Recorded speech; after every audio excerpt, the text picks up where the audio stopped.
Bab 287. Hewan-hewan ini lebih sensitif daripada manusia dan langsung ketakutan. Jangankan anjing ganas.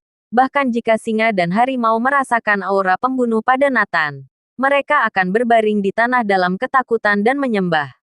Karena binatang bisa lebih merasakan keganasan dan aura pembunuh di Nathan. Penjaga keamanan dan Erika semua tercengang.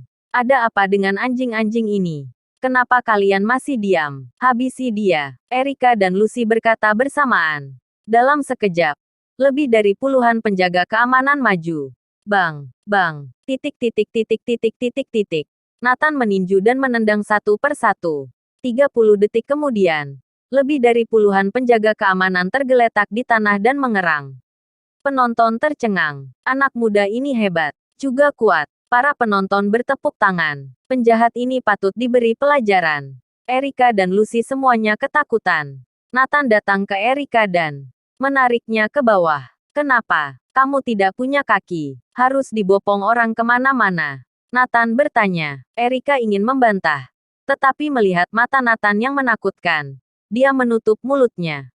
Erika, sekarang minta maaf dan ganti rugi ponsel mereka. Nathan berkata dengan nada memerintah. Tidak. Tepat ketika Erika hendak menolak. Ketika mendengar suara Nathan, dia segera menundukkan kepalanya dan berkata, maaf. Lucy hanya bisa mengalah. Maaf. Cepat ganti rugi. Nathan memerintahkan. Lucy akhirnya memberi uang ganti rugi kepada semua orang sesuai harga asli ponsel mereka. Bagus. Semua orang bertepuk tangan lagi. Lucy bertanya dengan suara rendah. Tuan, bisakah kita pergi sekarang? Tunggu, Erika adalah selebriti internet terkenal bukan? Apakah Jordan Group bekerja sama denganmu? Nathan bertanya. Lucy mengangguk. Ya, itu benar. Erika menandatangani kontrak dengan Jordan Group, menjadi ambasador dan duta bicara untuk produk baru. Erika memandang Nathan penasaran, berpikir, apa hubungannya dengan ini? Nathan tersenyum. Oke, sekarang aku beritahu. Kerja sama antara Jordan Group dan kamu telah dihentikan. Jordan Group tidak akan pernah membiarkan orang yang tidak memenuhi syarat menjadi ambasador. Lucy tersenyum. Hehe. Tuan, bukankah ini terlalu berlebihan? Mengapa Anda membatalkan kerja sama kami dengan Jordan Group? Karena aku orang Jordan Group. Aku bisa menghentikan kerja sama kalian. Jangan khawatir. Jordan Group tidak akan pernah menggunakan orang sepertimu yang tidak memiliki etika. Lucy bertanya sambil tersenyum. Siapa namamu? Hari ini tidak akan berakhir begitu saja. Ingat, namaku Nathan. Kamu bisa datang ke Jordan Group untuk mencariku kapan saja. Setelah berbicara, Nathan langsung pergi. Melihat punggung Nathan menjauh, mata Erika dan Lucy penuh dengan kebencian. Erika bahkan punya niat membunuh. Kak Lucy, cepat kirim seseorang untuk memeriksa identitasnya. Aku ingin dia lenyap. Erika terbiasa arogan dan semena-mena. Ini pertama kalinya dia dipermalukan. Dia bersumpah untuk melenyapkan Nathan. Lucy tersenyum sinis. Bukankah dia sudah bilang? Dia orang dari Jordan Group. Erika segera berkata, oke. Kalau begitu cepat beritahu Jordan Group. Aku ingin mengakhiri kontrak. Aku ingin Jordan Group menyesalinya. Lucy mengacungkan jempol. Bagus. Nanti Jordan Group pasti akan membunuh anak ini. Setidaknya akan dipecat. Bab 288. Mata Erika menyiratkan niat membunuh yang haus darah. Aku ingin lihat bagaimana dia mati. Lucy mengangguk. Nanti, aku akan mencari orang untuk membunuhnya. Hari ini benar-benar dipermalukan. Pada saat ini, Jolene baru saja tiba di perusahaan dan mengadakan rapat rutin.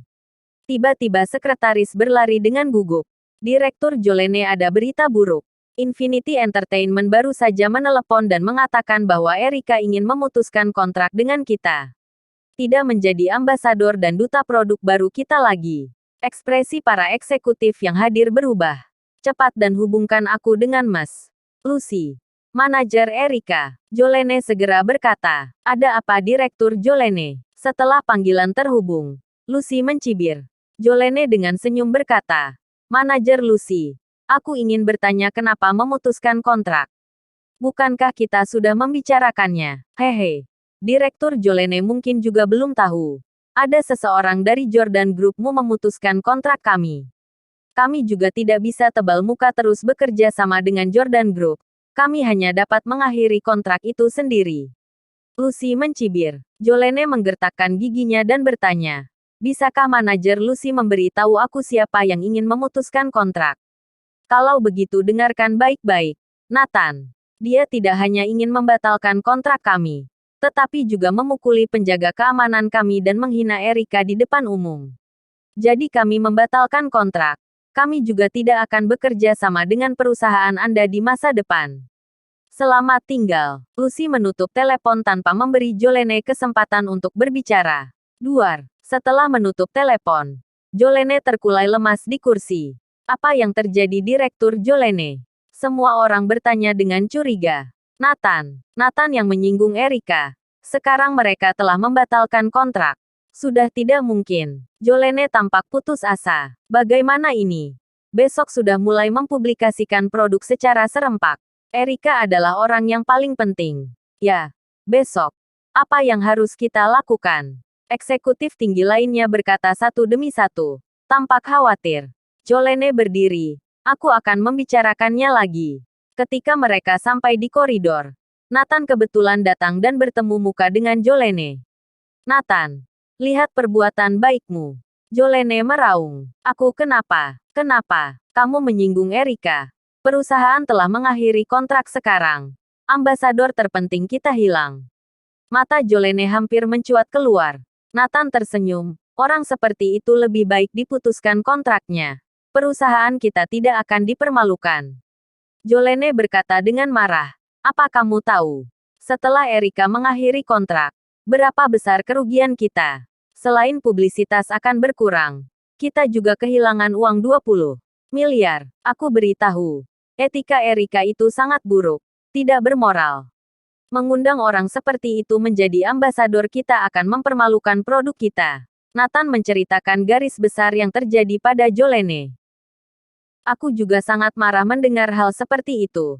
Tapi ini masalah pribadi. Kita tidak bisa mengontrolnya. Kita hanya peduli dengan citra selebriti internetnya dan keuntungan yang bisa dia berikan untuk kita. Kata Jolene. Nathan tersenyum. Kamu tidak mengerti. Efek publisitas dari orang semacam ini bagus. Tetapi hanya sementara. Tapi citra produk kita akan jelek. Mana ada orang menjalankan bisnis seperti kamu. Kamu tidak mengerti. Jolene berkata dengan marah. Kemudian pergi. Untuk apa kamu pergi? Nathan bertanya. Bersambung.